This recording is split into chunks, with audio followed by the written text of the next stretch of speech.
Bonjour chers frères et sœurs, en ce jeudi 26 novembre, c'est encore avec le livre de l'Apocalypse que nous méditons dans la parole de Dieu. Nous sommes encore dans cette liturgie du ciel. Alléluia, le salut, la puissance, la gloire sont rendus à notre Dieu. Lit-on au livre de l'Apocalypse et se termine par cet appel: heureux les invités aux noces de l'agneau. Cette phrase, nous l'entendons à la messe. Voilà qu'elle retentit aujourd'hui pour nous appeler à vraiment accueillir encore cette invitation du Christ, bienveillant à l'égard de tous. Et dans le psaume responsorial, encore revient cette finale: heureux les invités au repas des noces de l'agneau. Oui, Jean-Baptiste nous a dit: voici l'agneau de Dieu. Et le Christ nous dit: heureux sommes-nous si nous le suivons, lui l'agneau.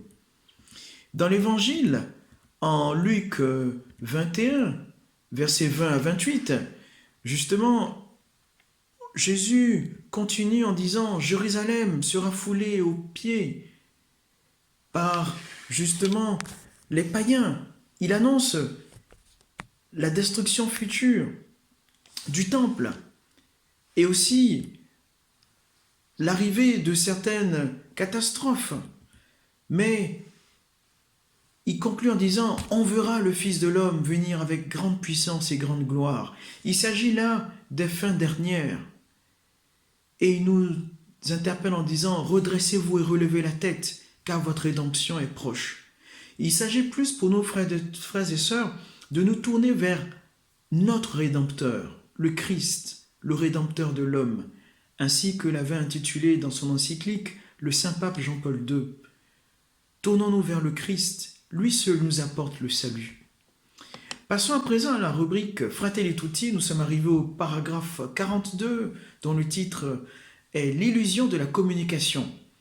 Justement, le pape va montrer que paradoxalement, comme il le dit, alors que s'accroissent des attitudes de repli sur soi et d'intolérance qui nous amènent à nous fermer aux autres, les distances se raccourcissent ou disparaissent au point que le droit à la vie privée n'existe plus. Et justement, le pape va évoquer la communication numérique, où on peut tout montrer de chaque personne, où on peut communiquer, où on peut justement divulguer des informations, souvent de manière anonyme. Et il poursuit en disant: le respect de l'autre a volé en éclats. Il montre là une limite de cette communication, une limite où justement le pape nous invite à retrouver un équilibre, le respect de l'autre, le respect de la dignité de l'autre. Puissions-nous méditer donc ce paragraphe pour redécouvrir cette importance de la dignité de l'autre, même dans la communication. Passons à présent à la phrase spirituelle de Sainte Thérèse.